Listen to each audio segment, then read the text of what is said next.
And welcome, ladies and gentlemen, to this very special segment today on the 9th day of February 2022. Well, how have you all been? Well, it's been a very, very busy day yesterday as well. And today is going to be a very busy day as well. Looking out the window there, it is just a beautiful day here in Brisbane. Just amazing. 24 degrees and sunny. Light traffic because, not that many people are out about these days, as you know. Otherwise, by this time of the day, it would be chokers. All the, around here on the right and right in the front and on the left-hand side as well, because we're in between Adelaide Street, where Queen Street comes and meets at there as well. Howard Street Wharf's on my right there as well. But anyway, let's get on with the news for today. It is wonderful to have your company once again. Thank you so much for joining in. Don't forget that today we have the news segment now, which will incorporate the Daily India Report. And then at 10 o'clock, we have the weekly real estate update with Usha Chandra. So there's quite a lot that's happening. And if you have been listening to the Australian Indian radio, you'll see that some beautiful programs being produced. Madhu Kannaji did a very beautiful show on music and health, the correlation between the two. And of course, Kavitaji did a very wonderful program, a tribute to Lataji. So if you haven't listened, we will be repeating that maybe a few times through the day because of the high demand and the number of people who tune into those ones. They're beautiful, beautiful shows. But right now, let's get on the road with the first news from none other than Queensland. It was one of the state's biggest infrastructure failures, which the state government is now promising to fix. Today is a $600 million announcement that we are getting on with building back Paradise Dam for the people of the Bundaberg and Wide Bay region. Plans have been drawn up to rebuild the dam and restore it to its full 300,000 megalitre capacity. The project is estimated to cost $1.2 billion. Half will be paid for by the state. We now want to see a matching commitment from the federal government. Fears about structural and stability issues led to the dam being lowered in 2018 by 6 metres and reduced to half its capacity. But that left farmers needing more water. As soon as they knocked that dam wall down, it put a lot of investment on hold. Yeah, really dropped the confidence of this area. With this new announcement, it'll increase the confidence again. The investment will start to flow back into some of these farming operations. Work will commence next year and could take 5 years. There'll be over 250 construction jobs. So this means jobs for the region. The state government is adamant there will be no repeating of past shortcomings when it comes to safety, and that a resurrected Paradise Dam will meet national standards. This thing's going to be twice as big, twice as strong, and back to its original height. The sooner they get this dam started and get it done, the better. A sentiment echoed across the region. Johanna Marie, ABC News, Bundaberg. Was the news that we brought to you yesterday live when the Premier was there.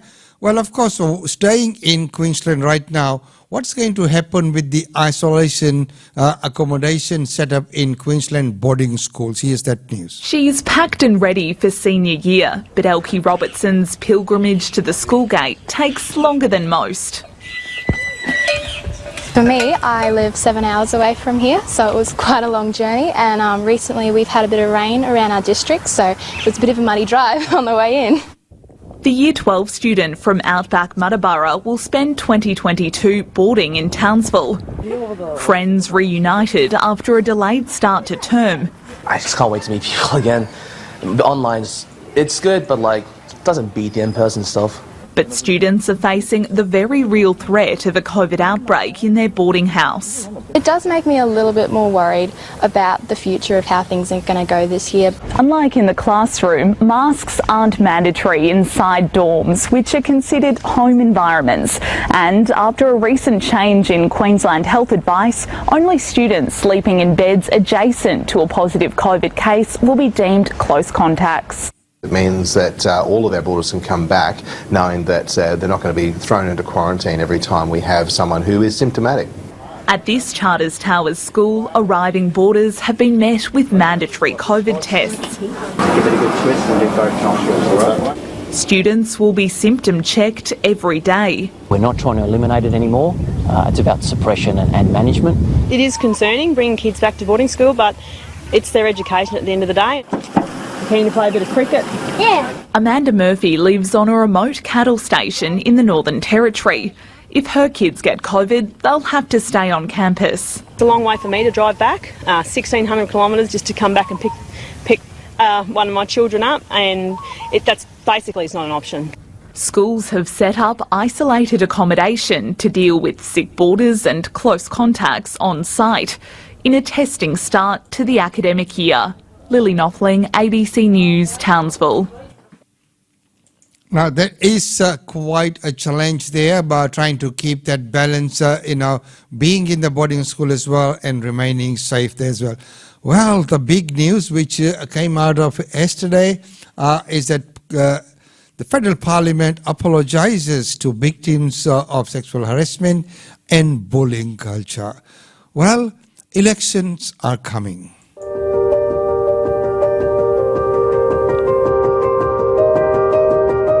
The third year of a pandemic parliament.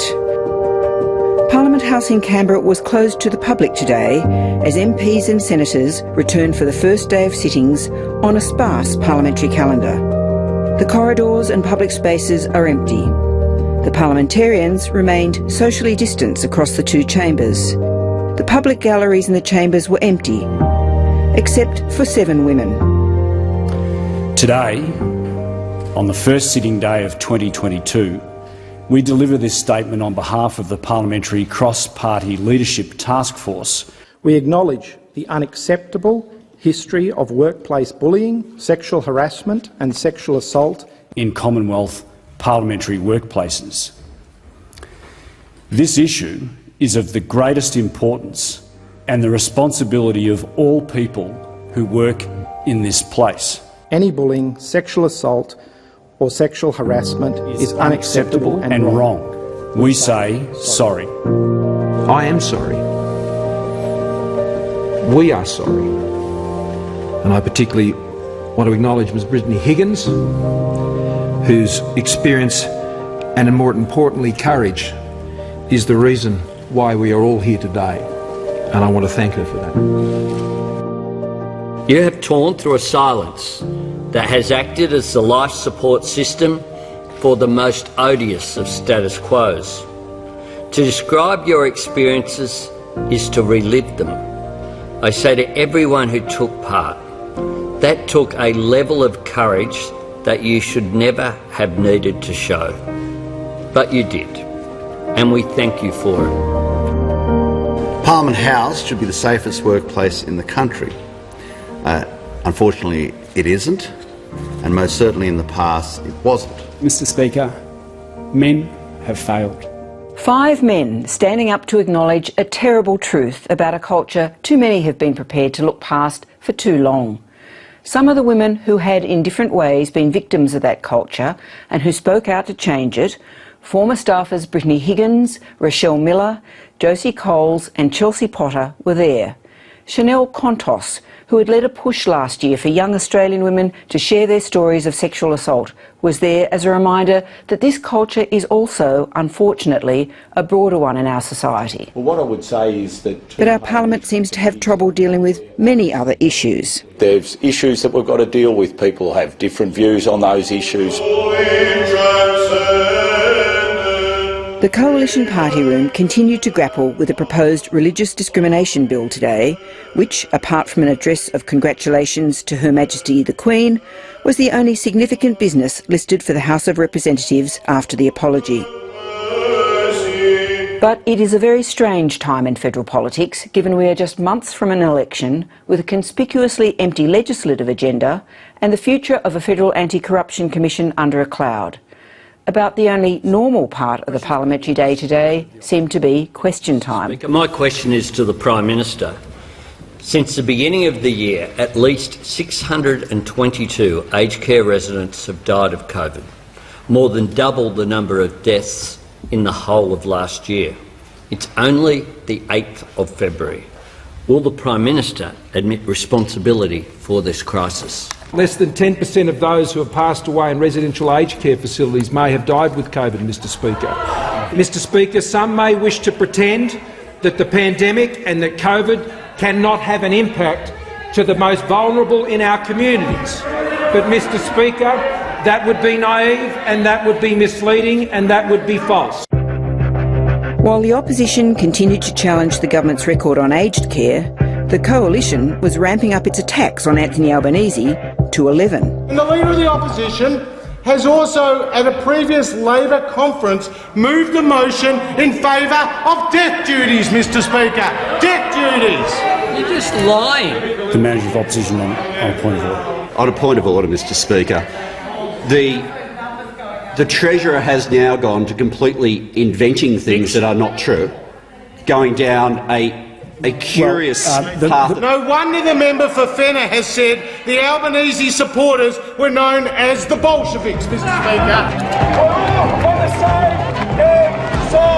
The increasingly shrill debate going on inside Parliament House was only outdone by the increasing crowds outside the building. It is hard to believe that, in either forum, there will be much satisfaction found.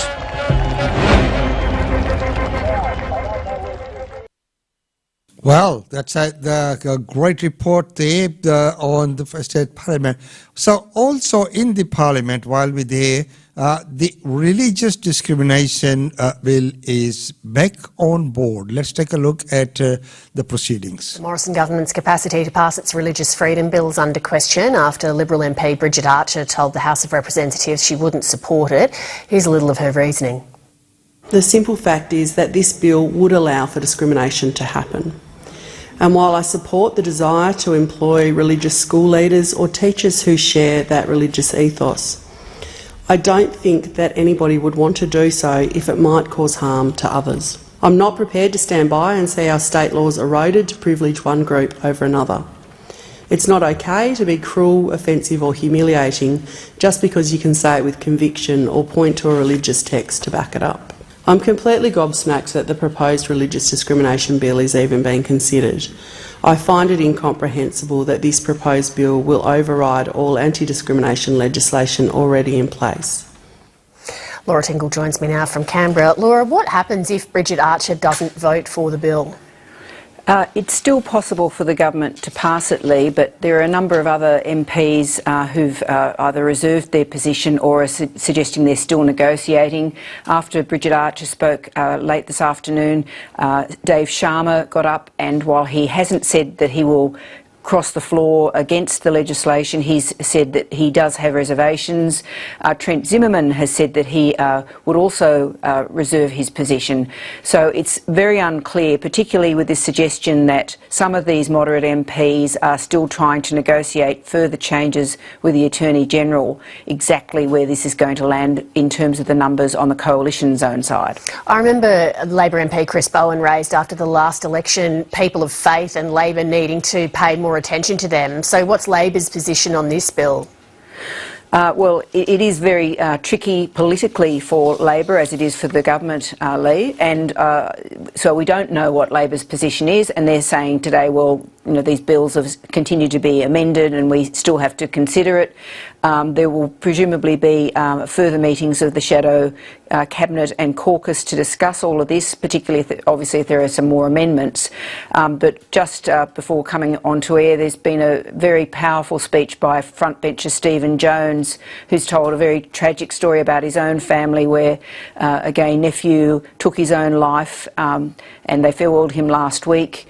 And also he's got concerns about his own son. It was an exceptionally powerful contribution to the debate, and I think it once again highlights the real difficulties that Labor will have in deciding what it's going to do about this legislation. One to watch, Laura.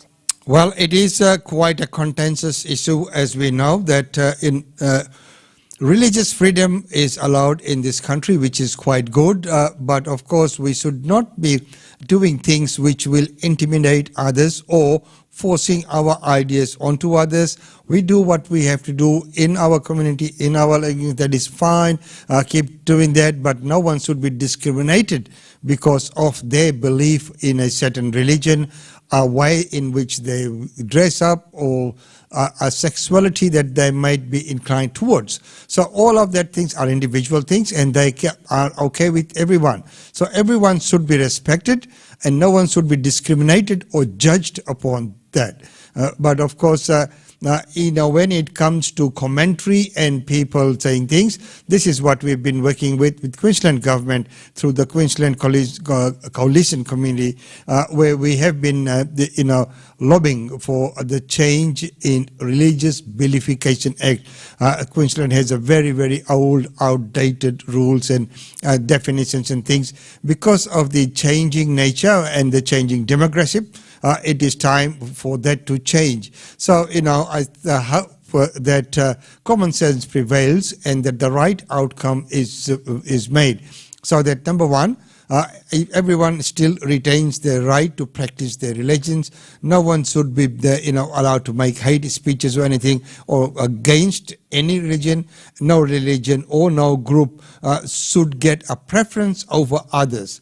So, when in terms of grants and schools and, facilities, school halls and other things, no community should be, judged or advantaged or disadvantaged. Everyone should get a fair go.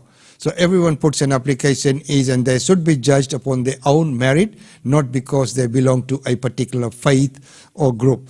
So these are some of the very, very simple things that need to be put in. But of course, when you're formulating rules, when you creating policies, it's not that easy. As the good old saying goes, that people who like sausages and policies should not see them being made. Well, right now we go to Canberra, where a prisoner has escaped from the police. It was a dramatic moment. The Jeep rammed the corrections car several times before the prisoner fled the scene, driven off by a female accomplice, prompting a citywide search. The report notes the officers had feared for their lives, unsure if those in the Jeep were armed. Today, new details emerged, including that the prisoner had been taken to the Canberra hospital after reporting he had swallowed a battery. And the report reveals a transcript of a telephone conversation in the lead-up where the prisoner allegedly asks about a car and if everything was ready. His co-accused is alleged to have remarked, "The car was the best one I could have picked." In his report, the Inspector of Correctional Services, Ian McAllister, expresses dismay a Camry sedan was being used when he'd called for secure vehicles to be used to transport prisoners, except in exceptional circumstances. The report also found there were significant gaps in training and procedures to deal with secure escorts and escapes or attempted escapes. On the day, the report says there were problems with communication and confusion over responsibilities, and the report also calls for better tracking of corrections vehicles and a duress system. While the report commended the officers involved, Mr McAllister has called for better support and counselling for those caught up in critical incidents. Elizabeth Byrne, ABC News, Canberra.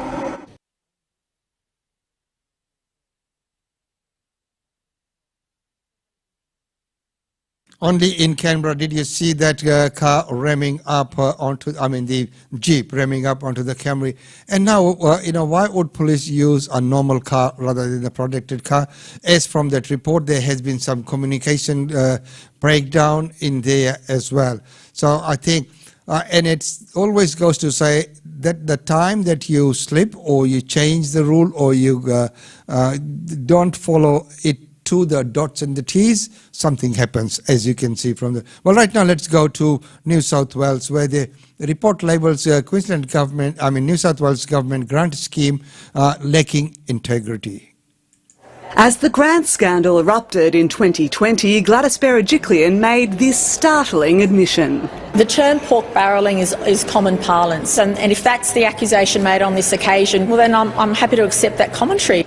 Now the Auditor-General has confirmed those accusations, finding it was likely Ms Berejiklian and her deputy, John Barilaro, sought to gain political advantage by directing 96% of grants from the Stronger Communities Fund to coalition-held seats. In a scathing report, Margaret Crawford said the approval process for the grants was deficient and lacked integrity. What this report identifies is a coalition government that was willing to spend $250 million for outright partisan purposes, in a scheme that had no transparency, no accountability. The report found Ms Berejiklian was advised by her staff that money should only go to councils that had supported the government's merger process.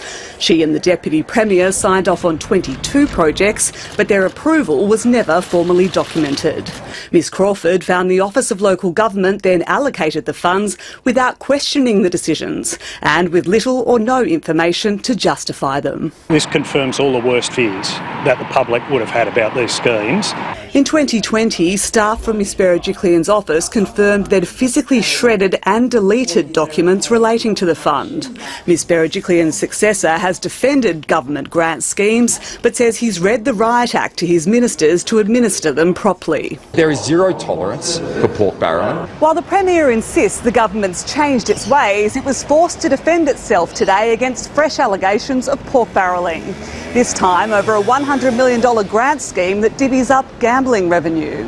They're treating this money as their own personal piggy bank, putting it into coalition electorates at the expense of people who don't live in coalition seats. Voters in 4 electorates can have their say in Saturday's by-elections.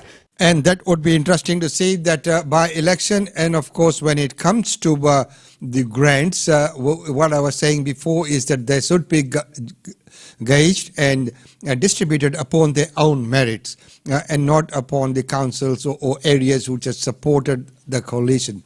And of course, when this kind of decision comes in, many a time politicians, leaders have got in trouble because they have to be very busy running from meeting to meeting, press conferences and other things, when they don't have all the time to go through each and every little nitty-gritty things. And they rely upon, who do they rely upon? Their staffers and their advisors. And many times a speech or something, an announcement is given to them as they're just about to reach for the podium. So many have suffered with bad advice from the staffers and from the office and from the recruiters and advisors. And many people have been victims of those kind of situations.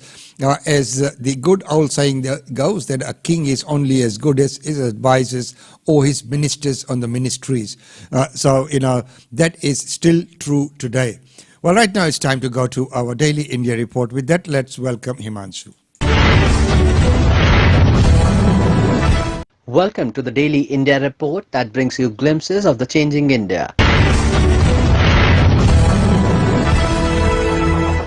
In our first story, Indian Prime Minister Narendra Modi enumerated the several developmental strides made by India during his government's tenure of nearly 8 years. He listed the accomplishments on 7th February in Lok Sabha, the lower house of Indian Parliament, while replying to the debate on the President's address to the Budget 2022.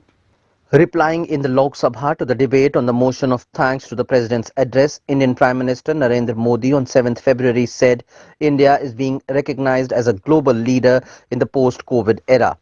He said the world is moving very fast towards a new world order and India should not miss this opportunity. Azadi Ka Amrit Mahotsav is the perfect time to think about the global leadership role India can play in the coming years. Modi talked about landmark developmental strides made in the last 8 years since he took charge of the government. He pointed to strengthening of the overall infrastructure across sectors. India's poor and middle class were able to achieve what were status symbols earlier, like the gas connection, bank accounts, debit and credit cards, national health insurance, and taking digital connectivity to the last mile. The Prime Minister said India was commended for its handling of the pandemic.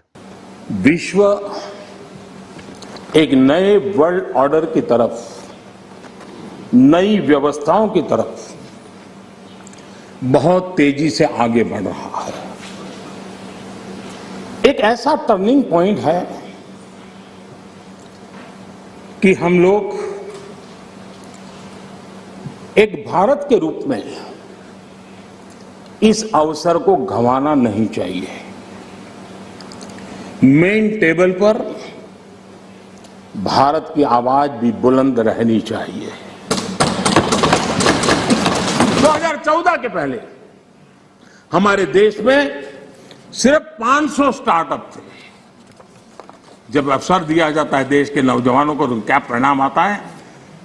इन 7 साल में 2014 के पहले 500 startup, इस 7 साल में 60,000 startup इस देश में काम कर रहे हैं। ये मेरे देश के युवाओं की ताकत है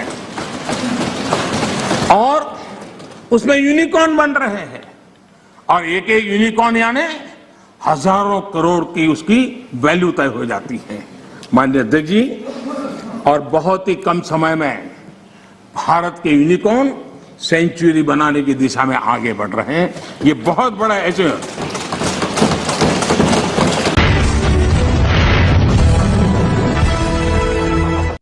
The Indian Air Force's light combat aircraft Tejas will be showcased at the Singapore Air Show. The Indian Air Force's light combat aircraft Tejas will demonstrate its flying skills at the Singapore Air Show 2022 being held from February 15th to 18th.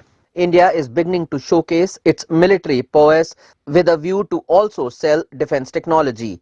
The air show organizers said the Indian LAC will bring impressive stunts and maneuvers to Singapore's skies. The air show will have 8 flying displays and flypasts from 4 air forces and 2 commercial companies. Apart from the IAF LCA, the US military, the Indonesian aerobatic team and the Singapore Air Force will put up air shows. The organizers said nearly 600 companies will participate. Organizer Experia's managing director Lek Chet Lam said 2022 Singapore Air Show brings the global aerospace and aviation industry together for this biennial event.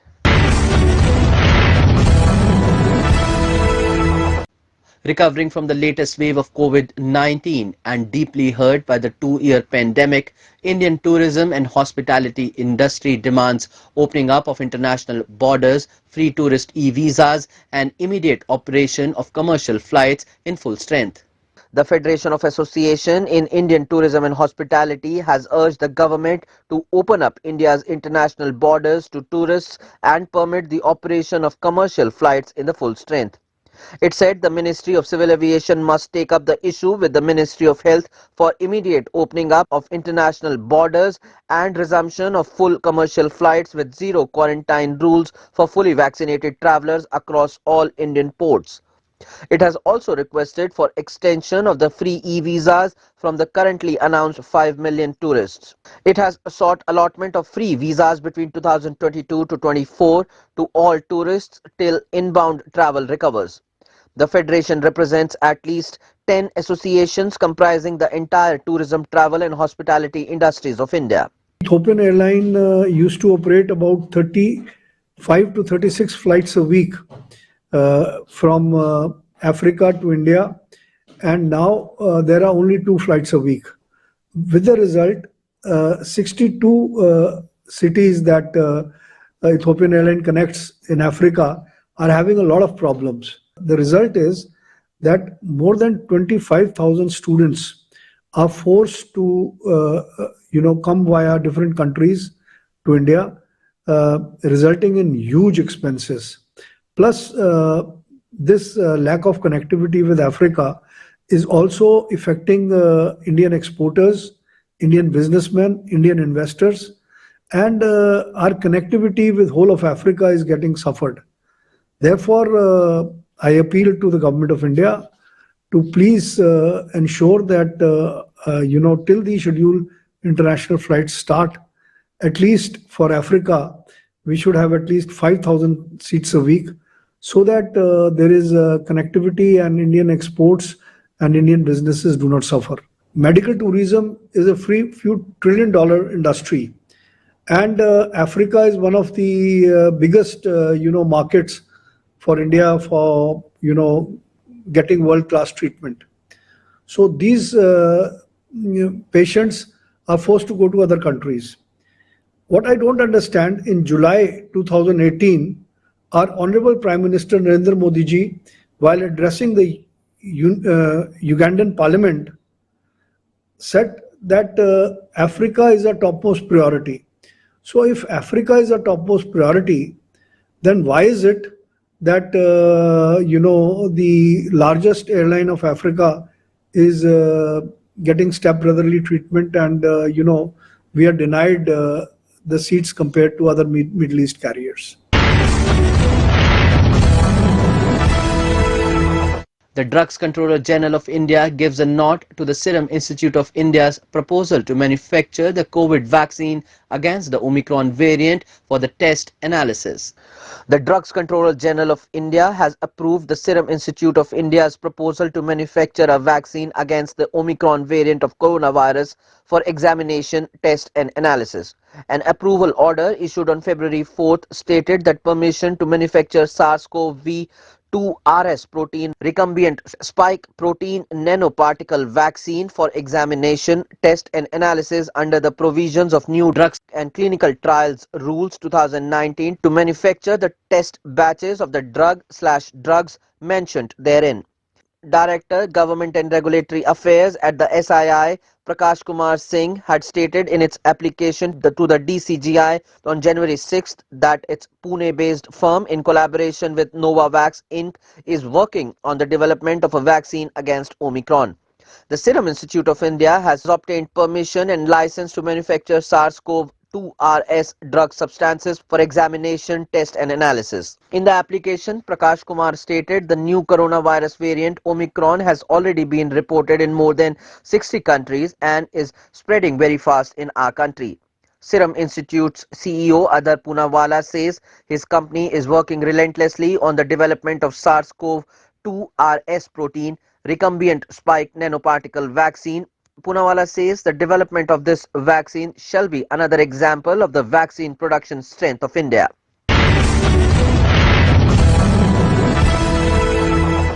India's fintech sector is growing rapidly as digital economy shapes up. This has led to a shift in consumers' financial behavior from cash to e-wallets and UPI. At Niti Aayog's FinTech Open Summit, Niti Aayog Vice Chairman Rajiv Kumar said that India is witnessing increasing digitization, with people getting greater and easier access to financial services. This, he said, has led to a shift in consumers' financial behavior from cash to e-wallets and UPI. He further said the rise of fintech has accelerated financial inclusion. Dr. Rajiv Kumar also noted that the expansion of digital payments is an important pivot for creating a more equitable, prosperous and financially inclusive India. Speaking at the event, Union Minister for Railways, Communications and Electronics and IT, Ashwani Vaishnav, said the government believes in creating open platforms such as CoWIN and UPI for healthcare, logistics and other sectors. Bollywood is ready to deliver another action-packed thriller. Trailer of Ravi Teja's upcoming action entertainer Khiladi is released, showing big action sequences. Khiladi trailer starring Ravi Teja shows him in a completely different avatar. Ravi packs in some punches and engages in high-octane stunts in the action entertainer. The trailer is a perfect amalgamation of action, romance and comedy, comprising some peppy tracks, romantic encounters of the leading stars as well as intense sequences. Written and directed by Ramesh Verma, the film also stars Arjun Sarja, Unni Mukundan, Meenakshi Chaudhary and Dimple Hayati in pivotal roles. After facing multiple postponements due to the COVID pandemic, the film will hit theatres on February 11th, 2022. On February 7th, Ravi shared the 2-minute long clip.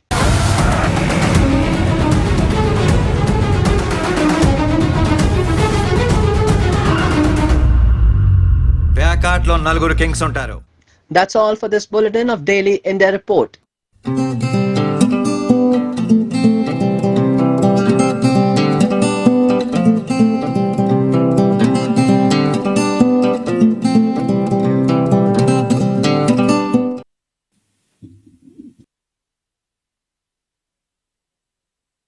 Thank you very much for that, Himanshu. Well, ladies and gentlemen, once again, it's been wonderful having your company today on the 9th day of February 2022. As we speak, the temperature has gone up a little bit. It's now 25 degrees and still sunny and still beautiful right here in Brisbane. Well, until the next show, which will be the real estate update with Usha Chandra at 10 a.m. Australian Eastern Standard Time. We'll see you back then. Thank you very much for joining. It's wonderful to have your company.